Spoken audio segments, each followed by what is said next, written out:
Ya, Assalamualaikum warahmatullahi wabarakatuh. Waalaikumsalam warahmatullahi Selamat siang wabarakatuh. para pemirsa TV Kader Bangsa Wasalim.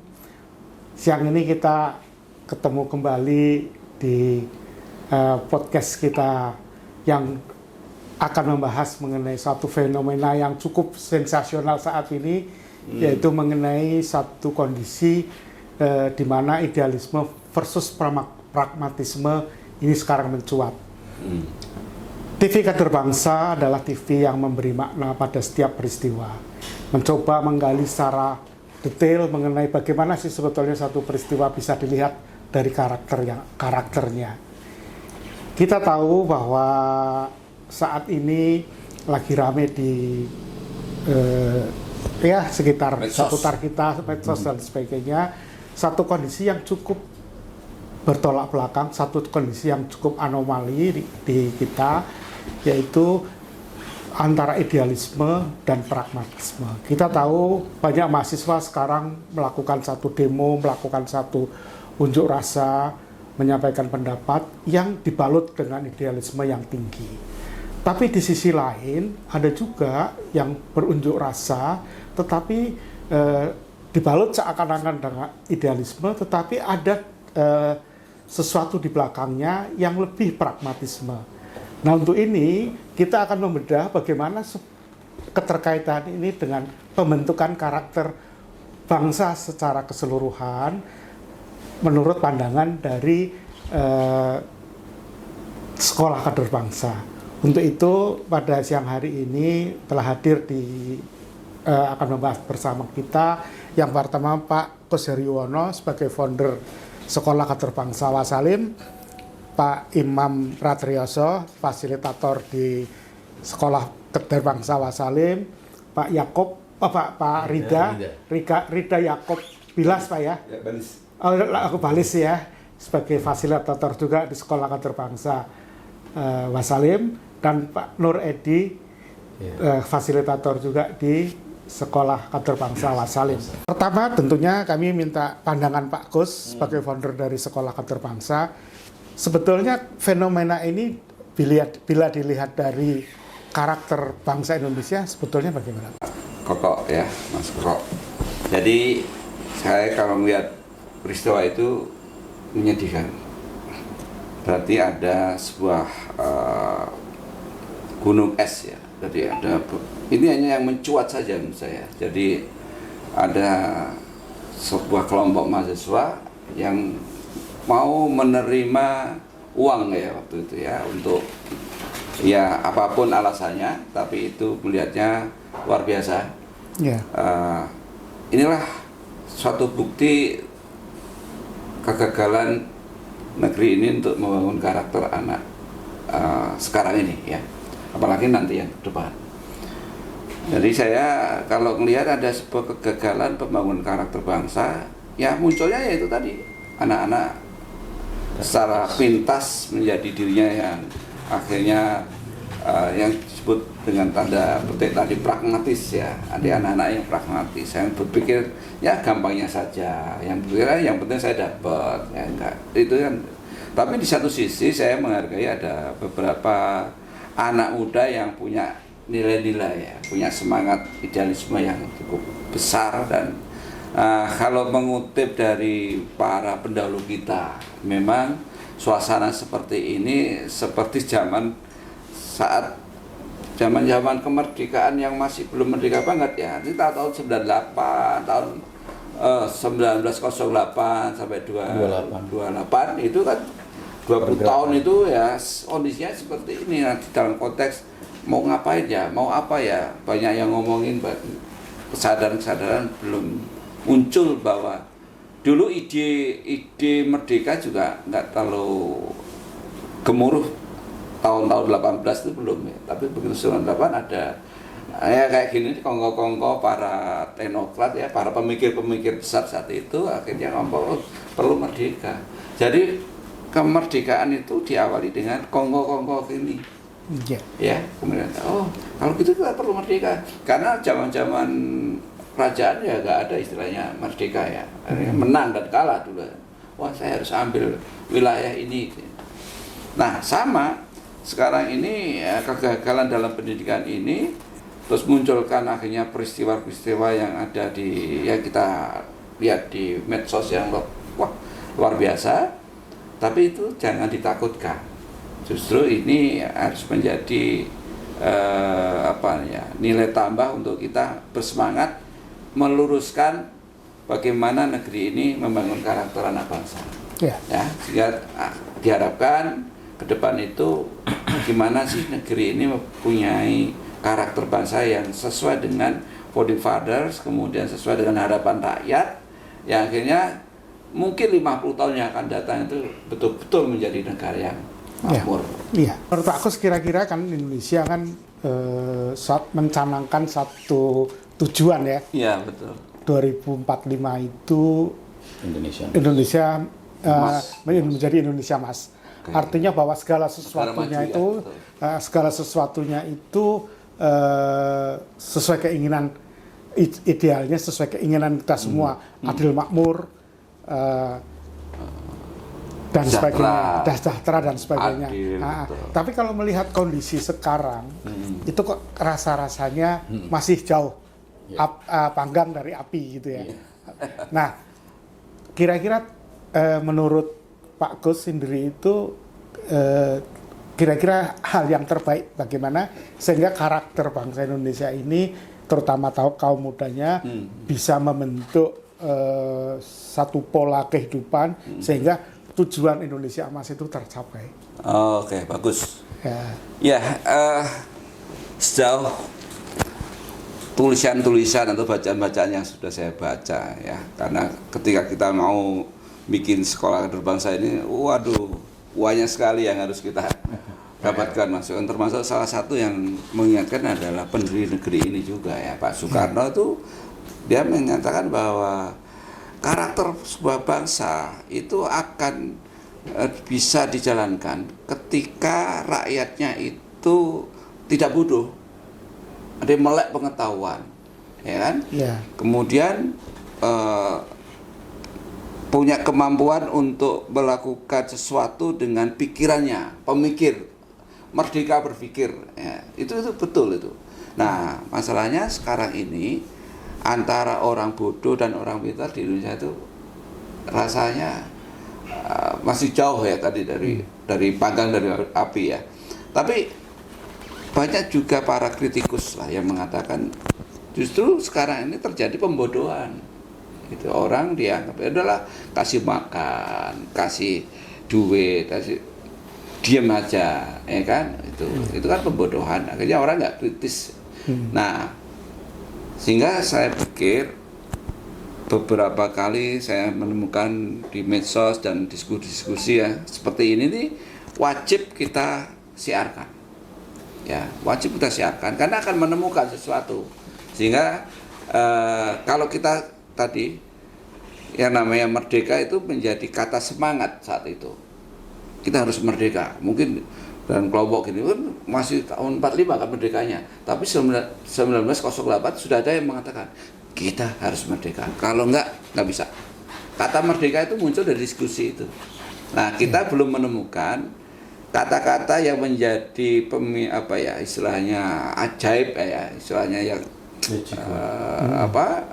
sesuatu yang mendorong semua rakyat bergerak, gitu kan? Itu belum ketemu. Kalau dulu merdeka, sehingga dengan merdeka itu semangatnya adalah ini kata-kata harus kemarin tertarik itu waktu Presiden 10 tahun yang lalu mengatakan revolusi mental. Itu aku ternyata enggak terjadi revolusi mental.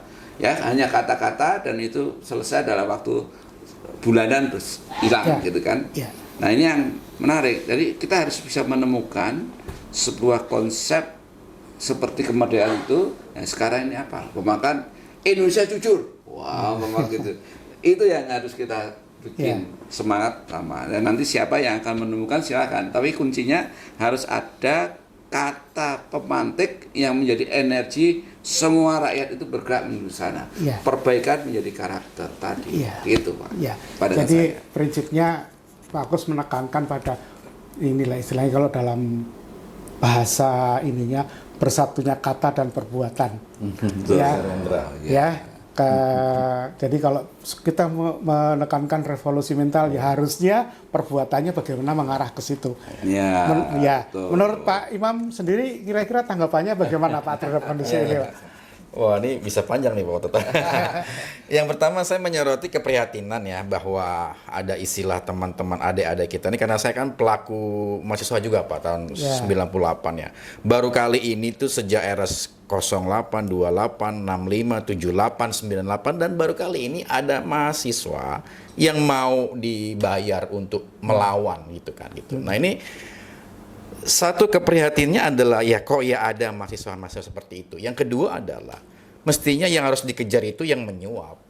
Karena dia telah merusak tatanan yang harusnya ada gitu kan. Nah, adik-adik kita ini teman-teman UI dan afiliasinya yang menyuarakan kebenaran itu kan adalah harapan kita semua, karena memang mahasiswa ini kan masih muda, hidupnya penuh dengan idealisme, kejujuran, kebenaran, dan harus dipersilahkan gitu ya. Terlepas apapun konteks dan cara menyampaikannya, tapi kita yakin bahwa mereka mewakili aspirasi kita semua dan mereka yang kita percayakan gitu. Loh, kok kemudian ada mahasiswa yang istilah apa tuh mahasewa gitu kan. Ini sangat merusak gitu. Sangat merusak, harus dikejar itu siapa yang berani membayar itu ya kan? Karena itu sangat merusak tatanan gitu kan. Kan kita harus menjaga keseimbangan.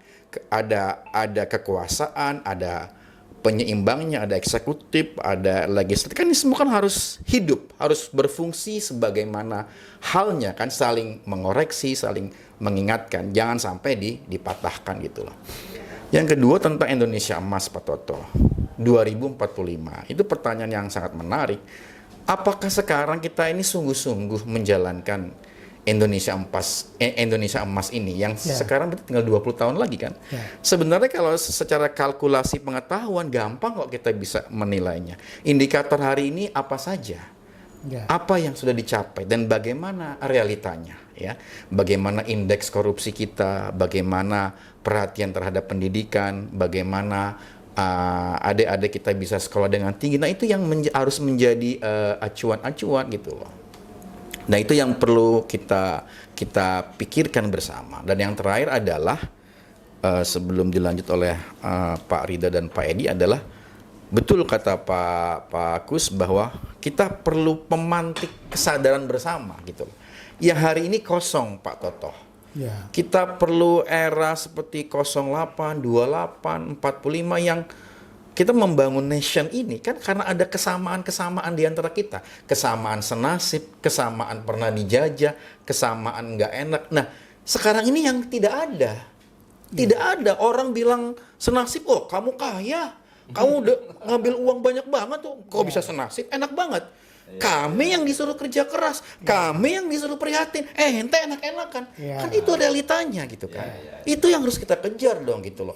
Jangan kita disuruh jujur, disuruh baik. Anda sendiri mana integritas Anda? Ada orang sudah jelas-jelas korupsinya nggak dikejar. Ada orang-orang jujur kan banyak sekali nih fakta. Kalau kita mau buka banyak sekali itu.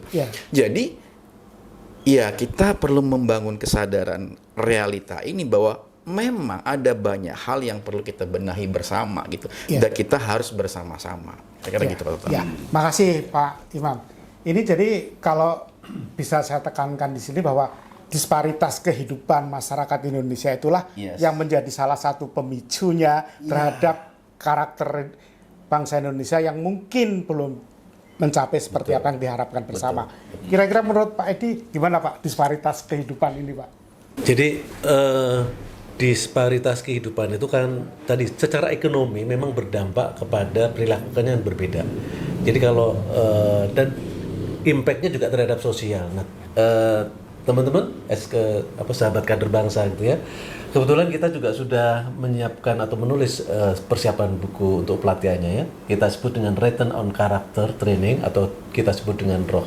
Nah, di sini terjadinya disparitas itu artinya saya membayangkan disparitas itu kan berarti terjadi gap, ada standar. Nah, fokusnya di written on character ini, nah kita akan mengajak disparitas itu gap itu kebawa terhadap 4 hal. Bagaimana karakter menjadi jujur, karena kan idealisme, antara idealisme dan apa tuh? Pragmatisme gitu.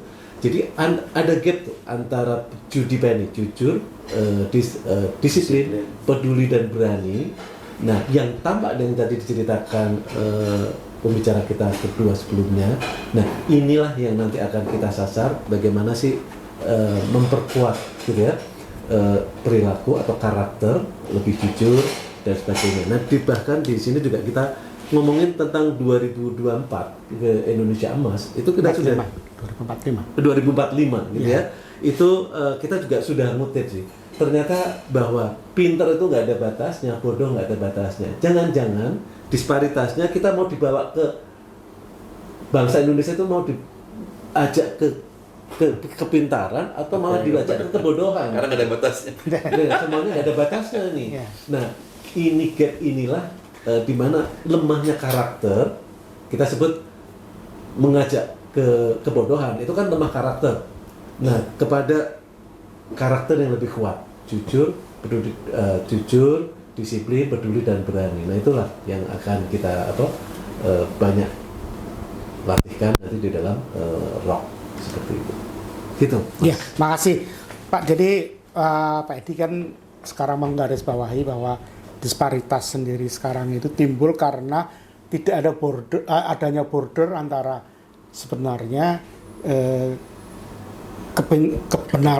kepintaran dan kebodohan, Pak ya. Betul. Nah, kita mencoba dari Sekolah Kader Bangsa itu bagaimana menghilangkan batas itu sehingga batasnya itu menjadi tidak terlalu lebar gitu, Pak ya. Betul. Jadi semua masyarakat Indonesia berpendidikan yang relatif sama, berkehidupan yang relatif sama. Betul. Nah, menurut Pak Rida, ini nanti di Sekolah Kader Bangsa ketika memberikan pemahaman kepada masyarakat atau yang nanti akan bekerja sama dengan Sekolah Kader Bangsa, ini implementasinya gimana, Pak? Oke, baik.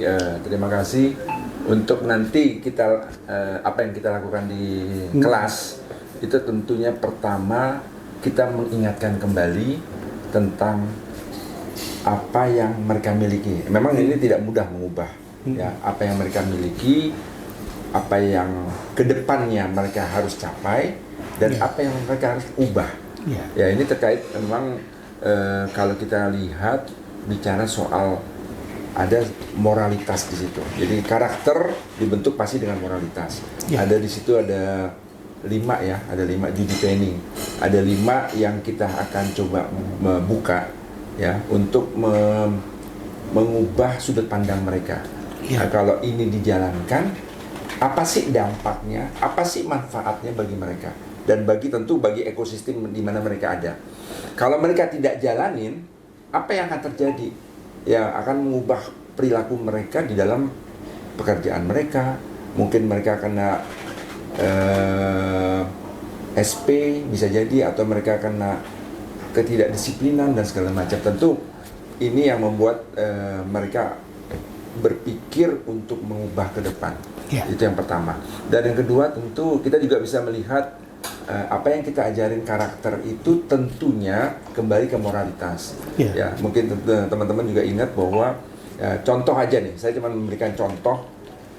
Kalau kita bekerja sebagai seorang nelayan, misalnya, kemudian ada satu kondisi di mana pemerintah atau kuasa melakukan atau melarang sesuatu, mengambil ikan karena ikannya terbatas dan segala macam. Tentu ada 3 pihak yang kita bayangkan akan bergerak. Pertama, yang tadi kalau teman-teman bicara, ada idealis, ada pragmatis. Tentu ada yang mengingatkan. Kita sudut pandang yang mana? Pasti mengingatkan. Karena mereka idealis, pragmatis itu bersikap namanya moralitas. Tentu ada yang ya kalau saya untuk hidup mau ada larangan apapun, saya mau melakukan curang atau apa, yang penting saya hidup. Ya, tapi ada juga yang idealis tadi, yang berpikir ya oke, saya melakukan ini untuk saya bawa ke keluarga saya. Idealis, untuk ke negara saya. Ya kalau ya dilarang seperti ini, apa larangannya? Kita mengingatkan bahwa apa yang harus kita ambil dari apa yang dilarang tadi. Iya. Tapi ada juga pihak-pihak yang mengingatkan, ini kamu salah loh. Ini kamu benar loh. Ini mungkin teman-teman tahu ya, cerita ini diambil dari Ashabus Sab ya. Dimana kalau kita melakukan, ada yang idealis, ada yang pragmatis, yang melakukan ini dan salah, tentu akan ada hukumannya. Ya ini kelas ini ya mengingatkan itu sebenarnya. Kita adalah pihak ketiga untuk mengingatkan mereka bahwa ini loh yang terbaik. Ya. Negara ini ke depan loh. 2000 berapa tadi? 2022 ya, itu jauh ke depan. Jadi kelas ini adalah melihat kemungkinan perubahan kalau dijalankan tentunya baik buat kita loh, buat anak-anak dan kita sendiri tentunya. Ya itu yang mungkin yang bisa saya sampaikan. Ya, terima kasih Pak Rida. Jadi kalau tadi disampaikan itu bahwa sekolah kader bangsa itu bertujuan paling tidak ikut memberikan satu gambaran, satu pembentukan karakter dan moralitas ke depannya. Nah, terima kasih atas ini. Sebelum ditutup Pak Gus, ini barangkali ini satu pendapat yang bagus juga bahwa pembentukan sekolah kader bangsa itu sebagai wujud ikut serta dalam pembentukan karakter dan moralitas bangsa.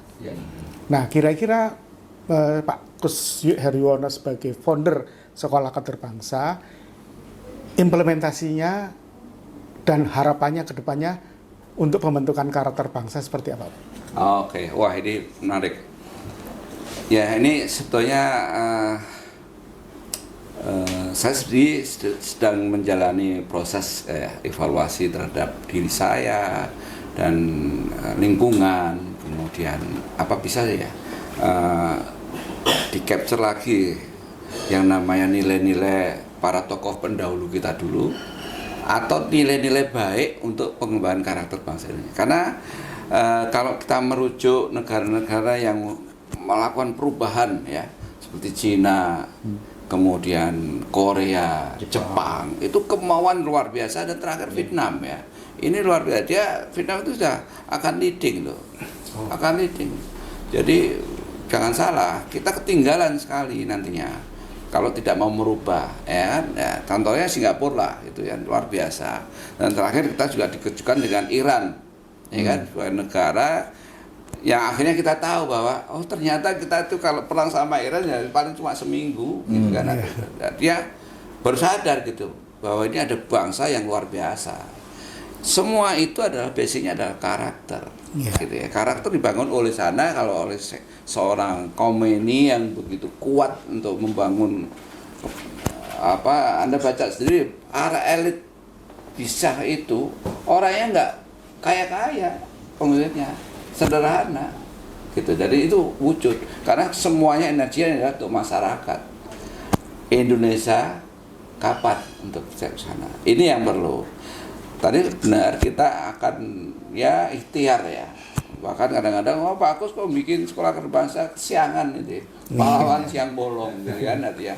Betul, karena saya selalu menyampaikan pandangan saya bahwa ketika saya melakukan pelatihan keterampilan lebih mudah daripada kesadaran. Karena ini kan membangun kesadaran yang levelnya itu level tinggi gitu ya. Jadi ya sadar.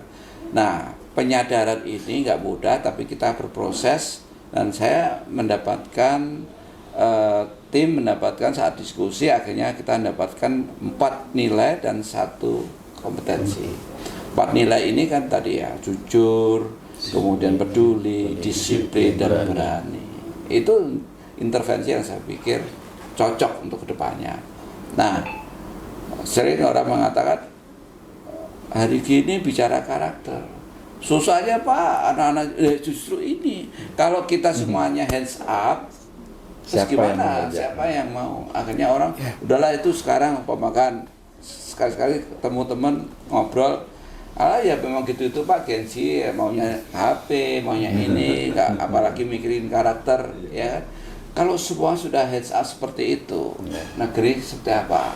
Maka saya nggak terlalu menarik ketika ada para tokoh mengatakan, wah ini ada seorang Tio gitu kan, ya dari mahasiswa yang butuh vokal, ada yang menyinyir dengan nilai-nilai dia, ada yang mengatakan nantinya juga jadi orang yang diem atau dia dibeli, ya kan? Terus ada mahasiswa UI yang Sahabatul Fatimah ya kalau namanya itu. Waktu ketua. Nah, dari pandangan SKB Wassalim, ini orang-orang anak-anak hebat. Dalam konteks hebatnya itu bukan apa yang dia omongkan, tapi kok dia bisa ngomong struktur itu. Itu kan hebat. Bagaimana dia bisa mencari diksi-diksi yang pas. Soal dia bahwa mengkritik penguasa terlalu berlebihan itu soal lain. Nah, itu mungkin kaitannya dengan masalah kesopanan tapi gitu ini anak ini luar biasa. Punya poin khusus, dia adalah berani. Ya kan? Cuma yang lainnya belum ketemu. Wah, anak ini berarti terampil. Skillnya tampil dia. Ya, artinya kompetensi udah ada, keberanian ada. Ya, mungkin jujur, peduli masuk dia, tapi mungkin jujur dan ininya belum kelihatan. Nah, tapi kita harus kasih penghargaan dulu orang-orang seperti ini. Saya melihatnya pasti ada proses yang menarik untuk kita teliti. Nah, inilah bagian yang harus diriset oleh tim SKP, bagaimana membangun anak-anak muda ini supaya dia punya jadi orator yang hebat, punya nilai-nilai hebat. Saya pikir tidak begitu lahir dia langsung bisa ngomong seperti itu. Tapi saya menghormati sekali, mengapresiasi sekali dua anak itu yang luar biasa, sehingga saya pengenlah mendapatkan insight dari orang tuanya, dan insya Allah saya sudah dapat assignment untuk ketemu bapaknya Tio nanti. Insya Allah untuk dapatkan, ya saya hanya untuk menggali bapak makan apa nih anak bisa begini. Ya mungkin dia enggak Pak, dulu saya waktu SD dia memang begini. Itu yang saya ingin capture. Nah, kan kita coba latih di lingkungan itu. Karena di SKB Wassalim ini tidak hanya pelatihan untuk para eksekutif ya, pada itu juga kita akan desain untuk para anak-anak muda, anak usia dini yang kita bikin namanya karakter super. Nah, ini nanti berharap tiap-tiap lurah itu ada program-program itu. Iya. Saya kira itu. Ya, terima kasih Pak Gus ya. Jadi kalau bisa saya sampaikan bahwa pembentukan karakter itu tidak bisa instan. Itu memerlukan satu kontinuitas dan juga perlu keteladanan. Sehingga kita bisa menanamkan karakter dan moralitas itu secara kontinu dan berketeladanan. Dan saya menarik ini tadi keteladanan. Sekarang ini kan definisi sukses, definisi pemimpin, itu harus kita berani melakukan evaluasi. Sekarang ini kata orang mengatakan dia pemimpin hebat. Hubungannya apa? Sekarang ini, bahkan kita melihat pemimpin sekarang ini hebatnya dia itu di mana? Hebatnya karena dia jadi presiden, Bapak kan. Apa ya itu?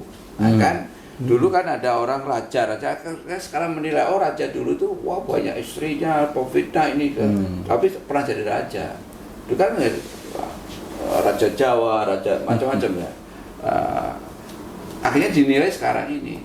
Jadi kalau menurut saya memang kita perlu contoh-contoh, perlu evaluasi tentang definisi. Jadi kalau saya lihat orang-orang yang menjadi pemimpin yang hebat, yang baik itu, ketika dia siap menjadi orang sederhana, bahkan orang menjadi miskin, bukan untuk menjadi kaya. Itu prinsipnya. Jadi, dia sekarang jadi anggota DPR loh. Dia sekarang menjadi presiden loh. Dia sekarang menjadi gubernur loh. Pertanyaannya, semakin kaya atau semakin miskin? Betul nggak? Kalau dia semakin kaya, enggak. Nah ini rakyat harus tahu.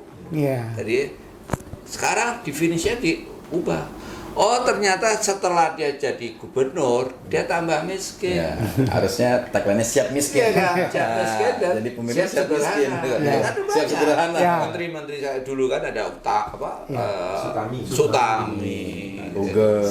Jadi orang-orang ya tetap sekarang juga banyak contoh juga di negeri-negeri lain, tapi ya di negeri kita belum lah. Ukurannya pemimpin berhasil, tambah duitnya banyak, tambah kekuasaan, tambah surveinya tinggi, itu hebat. Karena dia ngasih duit, ngasih itu coba. Tapi orang ini bodoh, ya kan? Ya datang ke sini bukan memberikan inspirasi, ayo kita harus berkarakter, kita nggak boleh melakukan ini, nggak ada. Kasih beras, kasih duit, diam, insya Allah saya nanti kalau jadi pemimpin akan saya jadikan kamu ini, akan saya bangun. Itu. Jadi gimana bisa menjadi bangsa berkarakter kalau yang sekarang ini memegang kekuasaan tidak punya nilai-nilai yang diharapkan bangsa ini. Saya yakin masih ada peluang untuk ke depan, tapi ya saya katakan pelan-pelan, tapi orang-orang jangan pelan dong, gas kalau gitu. Ini tahu. Intinya kita sudah melakukan sesuatu lah. Gitu, ya. Tapi kembali lagi ini pada komitmen kita, tapi bagaimanapun juga kehidupan sekarang ini kadang-kadang idealisme kalah sama pragmatisme. Baik, terima kasih Pak Kus Heriwono, Pak Imam Ratriyoso, Pak Nur Edi Santoso, dan Pak Rida untuk bincang-bincang kita siang ini. Nanti next kita akan berbincang lagi mengenai peristiwa atau topik apa yang akan kita bahas. Terima kasih atas semuanya. Semoga TV Kader Bangsa SKP Wasalim bisa memberikan pencerahan kehidupan kepada kita semua, terutama pembentukan karakter dan moralitas kita semua. Sebab sebagaimana kita semboyan dari TV Sekolah Kader Bangsa Wasalim memberi makna pada setiap peristiwa. Terima kasih. Wassalamualaikum warahmatullahi wabarakatuh. Waalaikumsalam warahmatullahi wabarakatuh.